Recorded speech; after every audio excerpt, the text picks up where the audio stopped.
আমার ভুল হচ্ছে, ক্ষমা করে দেন।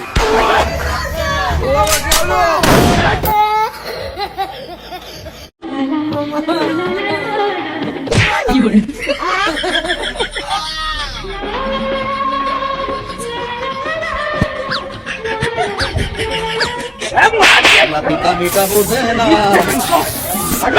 পাগলারে জিলাপি দিও না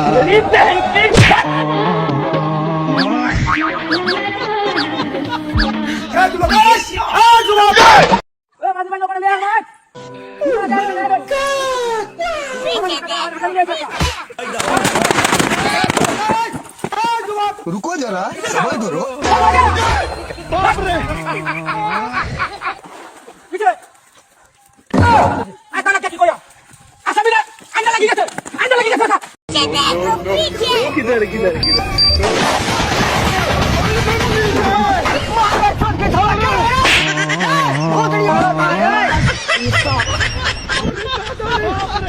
আমি বললাম শুটকি, বিয়া করেছো একটা বুটকি। আমি যত আপেল কমলা ওই সব একা একা খায় ফেলা, এখন হইছে আমার জ্বালা। ওই সব কিছু খায়া আমার দেশ জুড়া, আমি তাহলে কেমনে হইতাম মুড়া।